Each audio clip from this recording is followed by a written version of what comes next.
আসসালামু আলাইকুম রহমতুল্লাহি ওয়া বারাকাতুহু। আলহামদুলিল্লাহি রাব্বিল আলামিন ওয়াসসালাতু ওয়াসসালামু আলা রাসূলিহিল কারীম ওয়া খাতামান নাবিয়্যিন নবিয়িনা মুহাম্মদ ওয়া আলা আলিহি ওয়া সাহবিহি আজমাইন। সুপ্রিয় দর্শক, পৃথিবীর যে প্রান্ত থেকে আপনারা এই মুহূর্তে এটিএন বাংলা টিভি স্ক্রিনের সামনে আছেন, সকলকে স্বাগত জানাচ্ছি। মাহে রমাদান উপলক্ষে এটিএন বাংলার বিশেষ আয়োজন ফুটিকা জীবন জিজ্ঞাসা powered by NCC Islamic banking সরাসরি আয়োজন।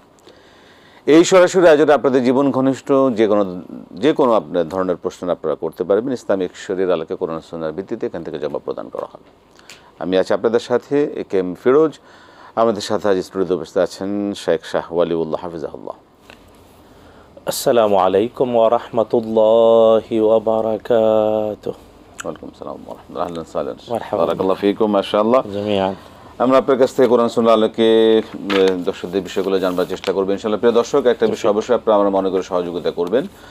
যারা এই অনুষ্ঠানে আপনারা ফোন করছেন, কথা বলছেন, যখন কথা বলবেন আপনার টিভি সেটের ভলিউমটা কমিয়ে আপনি কথা বলুন, এটাই আপনাদের কাছে বিশেষ অনুরোধ। আমরা শুরু করব আজকের আয়োজন। যে প্রশ্ন দিয়ে আমরা শুরু করতে পারি, রমজানের শেষ সময়ে আমরা এসে পৌঁছেছি। প্রথম দশক, দ্বিতীয় দশক, শেষ দশকে এসে শেষ দশকে সবচেয়ে কোন বিষয়টাকে বেশি একজন রোজাদারের ফোকাস করা উচিত, বেশি লক্ষ্য রাখা উচিত, এই বিষয়টা শেখ আমরা একটা আলোচনা শুনতে পারি। আলহামদুলিল্লাহ ওয়াসসালাতু ওয়াসসালামু আলা রাসূলিল্লাহি ওয়া বা'দ। আকুলু ওয়া বিল্লাহিত তাওফিক।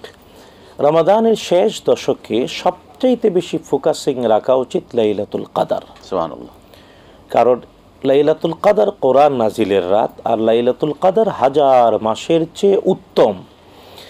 কারণ রাসূলুল্লাহ সাল্লাল্লাহু তাআলা আলাইহি ওয়াসাল্লাম একদা সাহাবায়ে কেরামের সামনে বনি ইসরাইলের একজন ব্যক্তির গল্প শোনালেন, যিনি হাজার মাস পর্যন্ত সারা রাত ইবাদত করেছেন এবং দিনের বেলায় হাজার মাস তিনি জিহাদ করেছেন।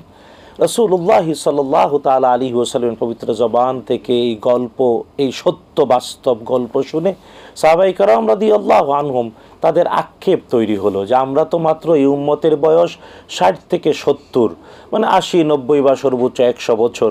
তো আমরা 100 বছর বেঁচে থেকে যারা হাজার মাস ব্যাপী একটানা রাতে ইবাদত করেছে, দিনে জিহাদ করেছে, তাদের চেয়ে কিভাবে আমরা বিজয়ী হব, তাদের চেয়ে কিভাবে আমরা অগ্রসর থাকব।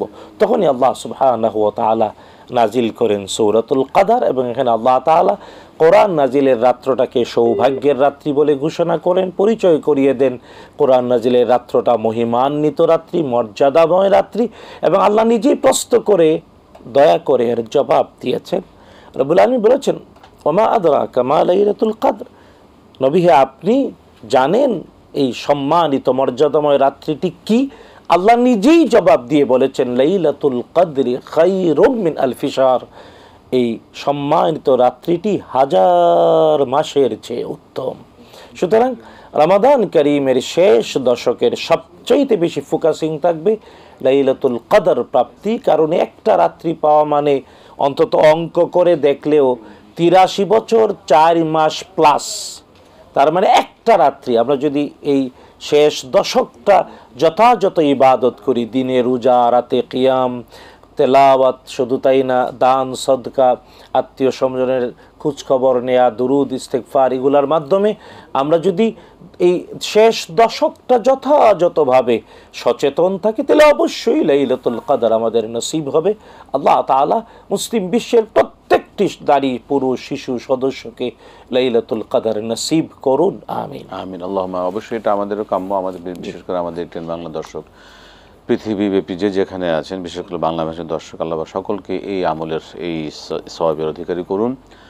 সকলের আমল যেন এই লাইলাতুল কদর নসিব হয়। সবচেয়ে বড় বিষয় হচ্ছে মোহতারাম, যেটা বাস্তব দুঃখজনক হলেও সত্য, আমরা অন্যান্য বিশেষ করে মুসলিম প্রধান দেশ বা আরব দেশগুলোতে দেখে থাকি, তার শেষ দশকগুলোতে তারা রাত্রিব্যাপী বিভিন্ন আয়োজন থাকে। যেমন ম্যাক্সিমাম মসজিদগুলোতে আমি এমিরেটসে দেখেছি, দুবাই, তারপরে এই শারজাহ সহ বিভিন্ন দেশে এবং সৌদিতেও, আরব দেশগুলিতে তারা এই শেষ দশকে এসে তারা তারাবি তো পড়েনি, প্রথম রাতে তারাবি পড়েন, এবং এরপরে একটা থেকে নিয়ে তারা একটা না কিয়ামুল লাইল করে। এটা একদম ম্যান্ডেটরি সবসময়। এই ধরনের এই সিস্টেম কি বা এই ধরনের একটি আমলের সঠিক বলেছেন উৎসবকে আমরা কি করতে পারি কিনা, আমাদের করা উচিত কিনা? আলহামদুলিল্লাহ কিছু শুরু হয়েছে, এটা আমরা কখনো হতাশ না। কারণ হতাশ হতে আল্লাহ নিষেধ করেছেন। হতাশা, ইমানদারের বড় পাপ হলো হতাশা। তাই ইমান এর মধ্যে হতাশা থাকতে পারে না। তাই আমরা হতাশ না, আলহামদুলিল্লাহ শুরু হয়েছে এটা। আপনারাও আলহামদুলিল্লাহ বিগত 15-20 বছর আগের বাংলাদেশ আর এখনের বাংলাদেশ, এখন মসজিদে গেলে আপনি ইয়াং ছেলে পেলে, যুবক যুবতী ছেলে মেয়েদেরকে দেখবেন মসজিদে, আলহামদুলিল্লাহ এরা রোজা রাখছে। আলহামদুলিল্লাহ, মানে একটা পরিবর্তন আসলে আমাদের দরকার। এই বিষয়গুলো আমাদের আমল কেন্দ্রিক, ইবাদত কেন্দ্রিক এই উদ্যোগগুলো আমাদের নেওয়া দরকার। আমরা এই বিষয়ে আরও শুনবো ইনশাল্লাহ একটা বিরতির পর এসে ইনশাল্লাহ। প্রিয় দর্শক, আপনারা দেখছেন ফুটিকা জীবন জিজ্ঞাসা, power by NCC Islamic banking. সময় হলো বিরতিতে যাবার, ফিরছি বিরতির পর আবার ইনশাল্লাহ আপনাদের সাথে আয়োজনে। আসসালামু আলাইকুম রহমতুল্লাহি ওয়া বারাকাতুহু। প্রিয় দর্শক, ফিরে এলাম বিরতির পর ফুটিকা জীবন জিজ্ঞাসা, power by NCC Islamic banking সরাসরি আয়োজনে। আমরা বিরতির আগে যে প্রশ্নগুলো শুনছিলাম, দর্শক অপেক্ষা আছেন প্রশ্নটা নিয়ে। জি দর্শক বলুন। আসসালামু আলাইকুম। ওয়ালাইকুম সালাম রহমতুল্লাহ। বলুন কি প্রশ্ন? ওয়ালাইকুম সালাম, বলুন। ভাই, মামা কি ভাগনাকে ফিতরার টাকা দিতে পারবে? মামা ভাগিনাকে, ভাগনা ভাগিনীকে, গরিব অসহায় ভাগিনাকে ফিতরা দেওয়া, ঠিক আছে। আর কোনো প্রশ্ন? ফিতরার টাকা কি দিতে পারবে? আর আরেকটা প্রশ্ন হলো, তারাবির নামাজ 8 রাকাত নাকি 12 রাকাত? রোজাই তো শেষ হয়ে যেতেছে, এখনো তারা রাকাত নিয়ে ঠিক না হলে তো সমস্যা। 8 না 20 বলে। আপনি কোনটায় আছেন? 8 পড়তেছেন না 20 পড়তেছেন? 20। মাশাআল্লাহ, ঠিক আছে, আমরা শুনবো কোনটা ভালো হবে। জি ধন্যবাদ মোহতারাম। একটা প্রশ্ন ছিল, যেটা হচ্ছে যে নামাজে দাঁড়িয়ে ইমাম সাহেব তেলাওয়াত করছেন যখন নামাজে, সে সময় কি মুক্তাদি যিনি পিছনে নামাজ পড়ছেন তিনি কি ওই অবস্থায় কিছু আল্লাহর কাছে চাইতে পারেন? না। যখন নামাজে জেহরি কেরাতে ইমাম জুড়ে কেরাত পড়ছেন, তখন মুক্তাদির জন্য ওয়াজিব তিনি কথাও বলবেন না, অন্য চিন্তাও করবেন না, কেবল তেলাওয়াত শুনবেন। হৃদয় দিয়ে চুপ থেকে ভালোভাবে তেলাওয়াত শুনবেন। আল্লাহ তাআলা তখন একটা পুরস্কার ঘোষণা করেছেন। পুরস্কারটা হলো আল্লাহ তাআলার পক্ষ থেকে অ্যাবসলিউট রহমত তখন নাযিল। ইযা কুরিয়াল কুরআনু ফাসতামিউ লাহু ওয়া আনসিতু, ইস্তেমা এবং ইনসিতা দুইটা শর্ত, লাআল্লাকুম তুরহামুন, অবশ্যই রহমত পাবে। তো এই জন্যে নামাজে যেখানে, যেমন তারাবিতে ইমাম কেরাত পড়ছেন, তখন মুক্তাদি অবশ্যই ইমামের তেলাওয়াতটা শুনবে দুইটা শর্তের ভিত্তিতে। একটা হলো নীরব থাকবে, আর একটা হলো মন দিয়া শুনবে।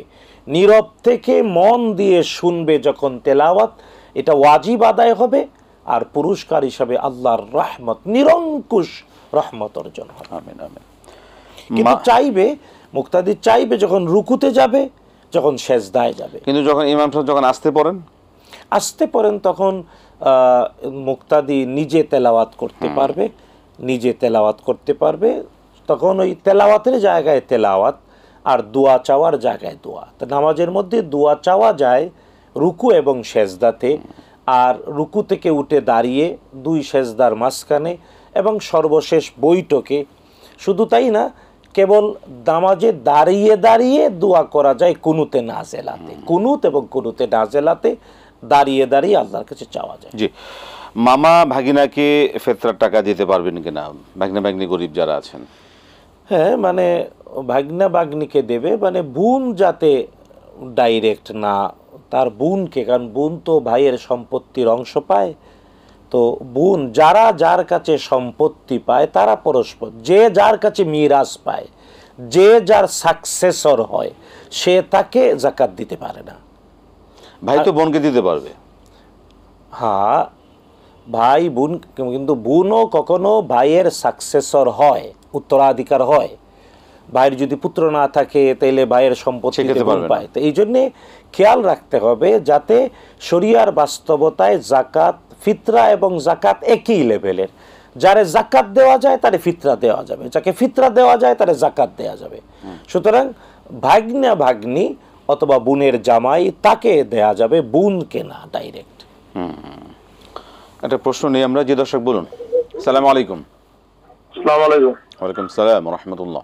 আসসালামু আলাইকুম। জি ওয়ালাইকুম সালাম, বলুন কি প্রশ্ন? ভালো আছেন? আলহামদুলিল্লাহ, বলুন। যে হুজুর, আমি জানতে চাই সওয়াল মাসের 6টি রোজার ফজিলত কি, রহমত কি? মাশাআল্লাহ মাশাআল্লাহ, আপনি শাওয়াল আগেই শাওয়ালের তো এক মাসের ভিতরে এটা একটু জানতে চাই, নিয়ম করেন হুজুর। শাওয়াল 6 রোজার ফজিলত, ঠিক আছে ইনশাআল্লাহ নিয়ত করে বলেছি, সবসময় রাখি হুজুর। জি জি, আগে রোজাগুলো আগে ভালো করে শেষ করেন ইনশাআল্লাহ। ধন্যবাদ জি, ইনশাআল্লাহ। ওয়ালাইকুম আসসালাম। জি, আমরা কি জবাব শুনতে পারি কিনা? জি মোহতারাম, তারাবি 8 রাকাত না 20 রাকাত কোনটা পড়বেন? আসলে সালাতুত তারাবির রাকাত যদি পড়তেই হয় তাহলে তাবেঈনগণ, সাহাবায়ে কেরামের উপস্থিতিতে তাবেঈনগণ মদিনার মসজিদ নববীতে 36 রাকাত অথবা 40 রাকাত তারাবি পড়েছেন। এখন আমরা যারা 20 রাকাতেই এর উপরে না অথবা 8 রাকাতে এর উপরে না, এগুলো সব বাড়াবাড়ি। সুতরাং আল্লাহ হেদায়েত নসিব করুন। জেনে রাখতে হবে তারাবির সালাতের রাকাতটা রাসূলুল্লাহ সাল্লাল্লাহু আলাইহি ওয়াসাল্লাম নির্দিষ্ট করে যান নাই, কোনো হাদিস দ্বারা একেবারে ফিক্সড না, নির্দিষ্ট না। তাই যার যতটুকু সামর্থ্য, কেউ যদি 8 রাকাত পড়তে চায় পড়তে পারে, 12 রাকাত পড়তে চায় পড়তে পারে, 20 রাকাত পড়তে চায়, এমনকি 36 রাকাত 40 রাকাতও পড়তে পারে। জি, এই এই এই বিষয়ে আমরা আরও শুনবো ইনশাআল্লাহ। আর কিছু প্রশ্ন রয়েছে, একটা বিরতিতে যেতে হচ্ছে। প্রিয় দর্শক, আপনারা দেখছেন ফুটিকা জীবন জিজ্ঞাসা, powered by NCC Islamic banking. সময় হলো আবারও বিরতিতে যাবার, ফিরছি বিরতির পর আবার ইনশাআল্লাহ আপনাদের সাথে আয়োজনে। আসসালামু আলাইকুম রহমতুল্লাহ বরকাতুহু। প্রিয় দর্শক, ফিরে এলাম বিরতির পর। ফুটিকা জীবন জিজ্ঞাসা, powered by NCC Islamic banking সরাসরি আয়োজনে। আমরা বিরতির আগে যে বিষয়গুলো শুনছিলাম তার একটা ছোট্ট প্রশ্ন দিয়ে শুরু করি। মোহতারাম, অনেকে 8 রাকাত পড়ে যখন চলে যায়, যারা 8 রাকাত পড়তেছেন, অনেক মুসল্লি খুব খারাপভাবে তাকায় এবং তাকে অনেক সময় খুব মানে মানে বাজে ব্যবহার করে, অনেকে বলে 8 রাকাত পড়ে গেছে। এটা কি ঠিক কিনা আসলে? না, ব্যাপারটা হলো যে যিনি 8 রাকাত পড়ে যাচ্ছেন এটা তার স্বাধীনতা বটে, তবে তিনি একটা বড় নিয়ামত থেকে বঞ্চিত হচ্ছেন। তাই জন্য কি তাকে বকা দেওয়া বা তাকে গালমন্দ করা, তাকে নেগলেক্ট করা? গালমন্দ না, বুঝানো। এই জন্য ইসলাম সবসময় তো আদ-দীন আন-নাসিহা, দিন মানেই কল্যাণ কামনা করা। বলতে হবে যে যারা 8 রাকাত পড়ে চলে যাচ্ছেন অথচ ইমাম 20 রাকাত পড়াচ্ছেন, ওখানে তিনি কিয়ামুল লাইলের সওয়াব থেকে বঞ্চিত হচ্ছেন। এই জন্য হাদিস রাসূলুল্লাহ সাল্লাল্লাহু আলাইহি ওয়াসাল্লাম বলেছেন, ইমাম যতক্ষণ পড়ায় ততক্ষণ পর্যন্ত যে মুক্তাদি হিসেবে থাকবে তার জন্যই কুতিবাত লাহু কিয়ামুল লাইল, তার জন্য ওই নামাজ দ্বারা কিয়ামুল লাইল লেখা হয়ে যাবে। 8 রাকাত পড়লে কি পাবে? 8 রাকাত পড়লে 8 রাকাতের সওয়াব পাবে। ইমাম যদি ইমাম 8 রাকাতই পড়ান, ইমাম পড়াচ্ছেন 8 রাকাত, তাহলে তিনি 8 রাকাত পড়লে কিয়ামুল লাইল লেখা হবে। কিন্তু ইমাম 20 রাকাত পড়াচ্ছে বা ইমাম যদি 36 রাকাত পড়ায় আর 20 রাকাত পরে তিনি বেরিয়ে যান, তাহলে কিয়ামুল লাইল লেখা হবে। মানে বাংলাদেশে কোথাও কি 36 রাকাত আলহামদুলিল্লাহ ব্যবস্থা নাই, বাংলাদেশে 20 রাকাত পর্যন্তই ঠেকে গেছে। উচিত 36 রাকাত 40 রাকাত চালু করা, ইনশাআল্লাহ চেষ্টা করা। তখন আবার 20 রাকাত পরে যারা যাবে তাদেরকে আবার সবাই একটু ইয়া করবে যে 20 রাকাত কেন যাচ্ছেন। মানে আমরা প্রশ্ন নেই। জি দর্শক বলুন। আসসালামু আলাইকুম। আসসালামু আলাইকুম। জি আসসালামু আলাইকুম, কে আছেন? জি কেউ নাই। আমরা দিতে পারলাম। মোহতারাম, শাওয়াল, রমাদানের পরেই শাওয়ালের 6টি রোজার একটা বিশেষ ফজিলত সম্পর্কে একটু জানতে চাচ্ছেন। শাওয়ালের 6 রোজার ফজিলত হলো রাসূলুল্লাহ সাল্লাল্লাহু তাআলা আলাইহি ওয়াসাল্লাম স্পষ্ট করে বলেছেন, শাওয়ালের 6 রোজা যিনি রাখবে সে যেন সারাটি বছর রোজা রাখল। মাশাআল্লাহ। এবং হিসাবটা এইভাবে যে রমাদানের 30টা রোজা রাখলে এক একটা ভালো কাজ মিনিমাম 10 গুণ, তাই 30টা রোজা রাখলে 30 10 300, আর বছর হওয়ার জন্যে আরও চান্দ্র বছর হলে 54 দিন আর সৌর বছর হলে 65 দিন বাকি। ওই যে বাকি ওই দিনগুলো হলো 6টা রোজায়, 6 10 60। এই জন্য রাসূলুল্লাহ সাল্লাল্লাহু আলাইহি ওয়াসাল্লাম স্পষ্ট করে বলেছেন যে রমজানের রোজা রাখলো, তারপরে শাওয়াল মাসে পুরা মাসের মধ্যে 6টা রোজা রাখলো, সে যেন সারা বছর রোজা রাখলো। 2 নম্বর, রাসূলুল্লাহ সাল্লাল্লাহু তাআলা আলাইহি ওয়াসাল্লাম এটাও বলেছেন, শাওয়ালের এই 6 রোজা হলো সুন্নতে মুআক্কাদার মতো। যেমন 17 রাকাত ফরজ নামাজ আমাদের উপরে আল্লাহ ফরজ করেছেন, কিয়ামতে হিসাব করা হবে 17 রাকাত ফরজ নামাজ। অনেকের হয়তো দৈনিক 17 রাকাত পূর্ণ হবে না, 10 রাকাত কবুল হয়েছে, 11 রাকাত কবুল হয়েছে, 15 রাকাত কবুল হয়েছে, এমন হবে। আল্লাহ তাআলা তখন নিজে দয়া পরবশ হয়ে প্রশ্ন করবেন, হাল্লাহু মিন তাতাওয়ু, আমারই বান্দার 17 রাকাত পুরে না, তার কি কোনো অতিরিক্ত নামাজ আছে?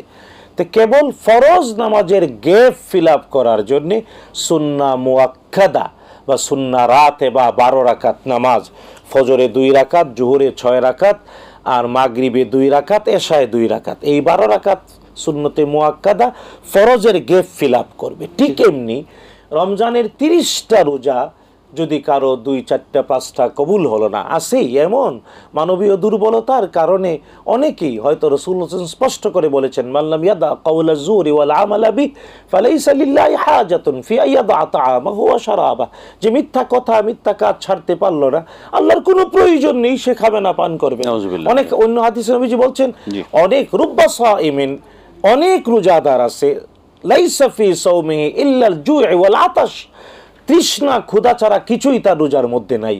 তো যখন রোজার 30টা পূর্ণ হবে না, গ্যাপ থাকবে, তখন আল্লাহ তাআলা এই 6 রোজা দিয়ে গ্যাপটা ফিল আপ করবে। এটা ছাড়া উচিত হবে না। যে আমরা প্রশ্ন নিচ্ছি, দর্শক বলুন। আসসালামু আলাইকুম। ওয়ালাইকুম আসসালাম ওয়া রাহমাতুল্লাহ। জি বলবেন, কি প্রশ্ন? বাচ্চা ভূমিষ্ঠ হওয়ার পরে আমরা যেটা শুনেছি, সঠিক কিনা জানি না, যে আজান দিয়ে বাচ্চার কানে ফু দিতে হয়, তো ছেলে বা মেয়ে বাচ্চার ক্ষেত্রে এটা কি সঠিক? আজান দিয়ে ফু দিতে হয়, এটা আমরা শুনেছি আর কি, হ্যাঁ সঠিক কিনা জানি না।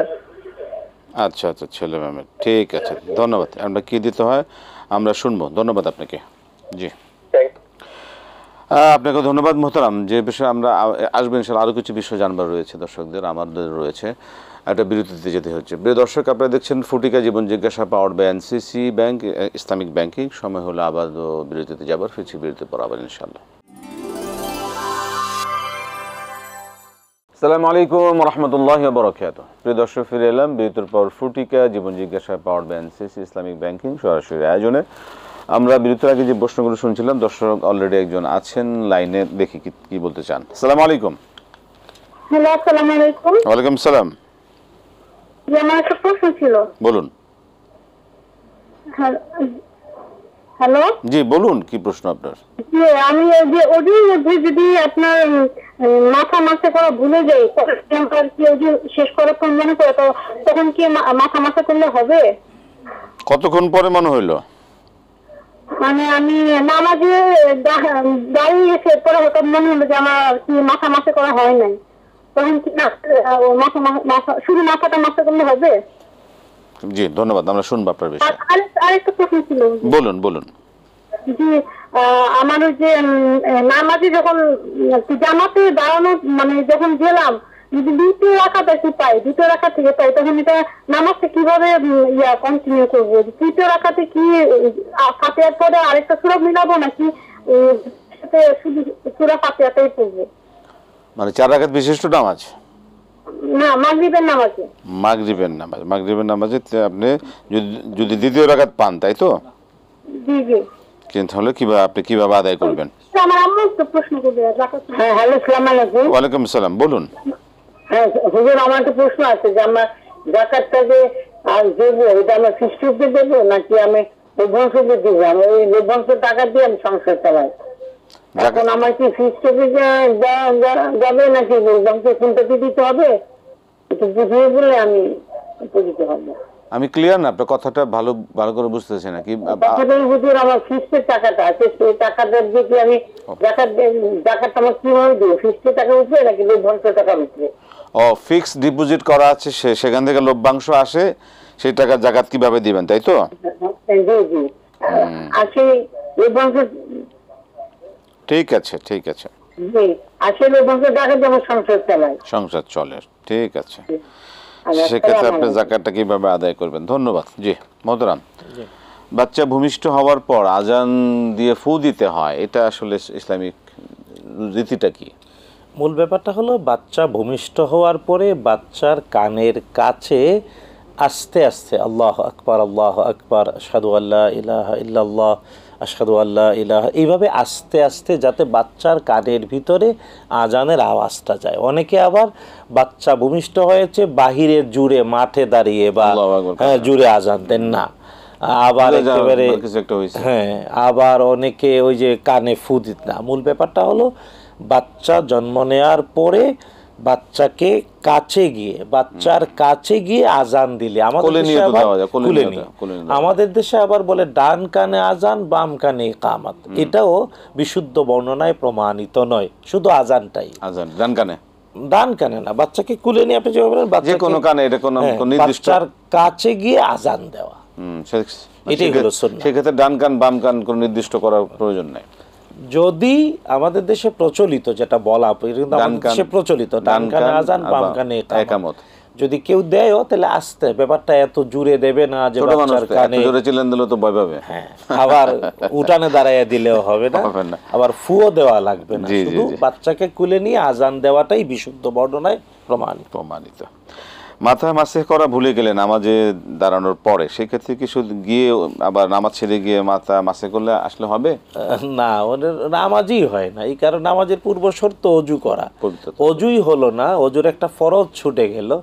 আর যেখানে মানে মাথা মাসে করেন নাই, হাত পা সব শুকায় গেছে, কেবলমাত্র যদি সিরিয়াল ব্রেক করতে গিয়ে মানে পা ধুয়ে ফেলছে, মাথা মাসে করে নাই, সাথে সাথেই মনে হলো, তখন মাথা মাসে করে পা ধুয়ে ফেললো, ঠিক আছে।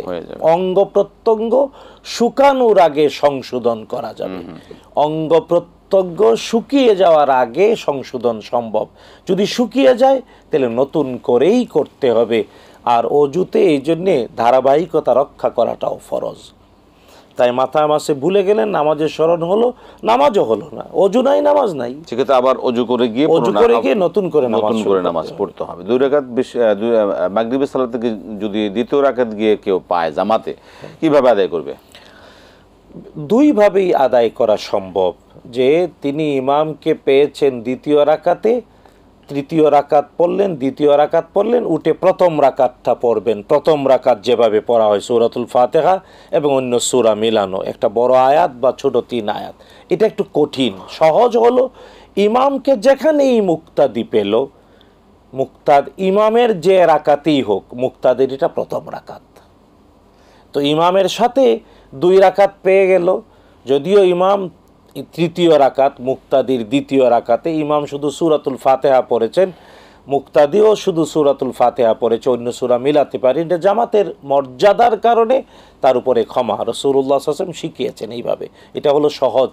মুক্তাদি ইমামকে যেখানেই পাক, ইমামের যত রাকাতেই হোক, মুক্তাদির হবে প্রথম রাকাত, ধারাবাহিকভাবে আগাবে। প্রথম 2 রাকাতে সূরাতুল ফাতিহার সাথে অন্য সূরা মিলাতে হয়, তৃতীয় চতুর্থ রাকাতে শুধু সূরা ফাতিহা পড়লে হয়। এটা হলো সহজ, এভাবেই করা উচিত।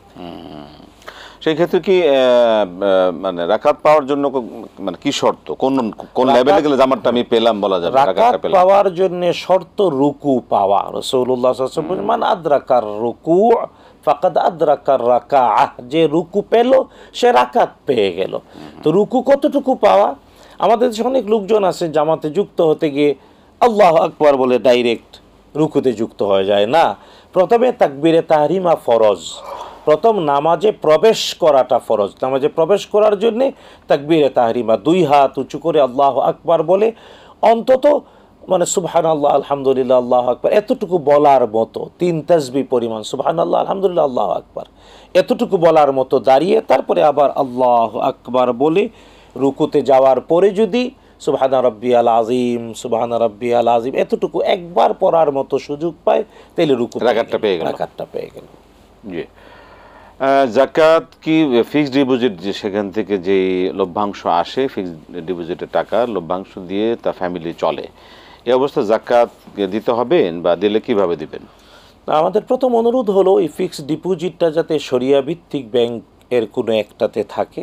সুদি জায়গায় থাকলে সুদ তো হারাম।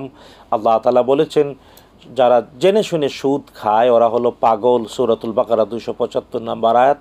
শুধু তাই না, সূরাতুল বাকারা 278-79 নম্বর আয়াতে আল্লাহ বলেছেন ইমানদার ইমান এনে থাকলে সুদ ছেড়ে দাও, যদি তা না করো তাহলে আল্লাহ এবং রাসূলের পক্ষ থেকে যুদ্ধের ঘোষণা শুনে নাও। সুতরাং এটা ভয়ানক। তাই আমাদের বিনীত অনুরোধ, শরিয়া ভিত্তিক মানে পরিচালিত যে কোনো আর্থিক প্রতিষ্ঠানে রাখুন। আর আপনি যাকাত হিসাব কোষ থেকে যেদিন যাকাত হিসাব কষবেন ওই দিন আপনার ফিক্সড ডিপোজিটে যা আছে তার উপরে যাকাত দেবেন। প্রশ্ন হচ্ছে যে এই যেটা হচ্ছে যে মানে রোজার শেষে তো আসতেছে শাওয়াল, সেই শাওয়ালের রোজাগুলি কি মানে মানে একইভাবে রাখতে হবে, ধারাবাহিকভাবে রাখতে হবে, না ভেঙে ভেঙেও রাখা যাবে? দেখুন, শাওয়ালের রোজা রাখার ব্যাপারে রাসূলুল্লাহ সাল্লাল্লাহু আলাইহি ওয়াসাল্লামের ওসিয়ত বা অভ্যাস হলো দাউদ আলাইহিস সালামের মতো রাখা। দাউদ সাহেব একদিন রোজা রাখতেন, একদিন ভাঙতেন, এই ধরনের।